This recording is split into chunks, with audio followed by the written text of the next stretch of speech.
Cet automne aura été exceptionnel en termes de précipitations dans le sud du Québec. La tempête automnale de l'Halloween a fait déborder plusieurs cours d'eau et causé des inondations inhabituelles. C'est sûr que cette année, c'est exceptionnel. On a vu effectivement les inondations en Beauce. Bon, les quantités de précipitations, on a eu plus de 40 à 50 mm de pluie, voire peut-être même plus dans certains secteurs de l'Estrie en particulier. Et ça rappelle en fait à quel point les changements climatiques est en train d'affecter une partie de nos séquences météorologiques. Les niveaux d'eau des Grands Lacs et du Saint-Laurent sont très élevés. Le lac Erie a d'ailleurs atteint le niveau le plus élevé de son histoire.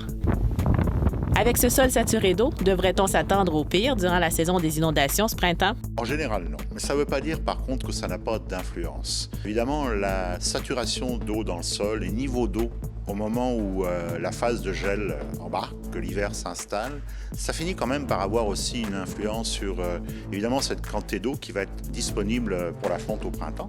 Ce sont surtout les quantités de neige que nous recevrons durant l'hiver qui donneront un indice sur l'intensité des prochaines crues printanières. Quand on a un automne passablement pluvieux, prenez 1975, automne record de pluie, on pourrait d'ailleurs le battre cette année. Bien, le printemps suivant, en 76, oui, on a eu des inondations. Mais par contre, là, ce qui joue pour 80 % des problèmes d'inondation, c'est l'hiver qui s'étire le cou, c'est un printemps qui est passablement pluvieux. Des efforts majeurs de prévention sont nécessaires pour éviter les inondations à répétition dans les communautés riveraines. Beaucoup de gens, leurs maisons sont trop proches du lac, les marinas ou les restos qui ont besoin de clients. Ils ne peuvent pas parce qu'il n'y a pas de plage. Environ 80 % des municipalités québécoises sont d'une manière ou d'une autre affectées par les variations de niveau d'eau.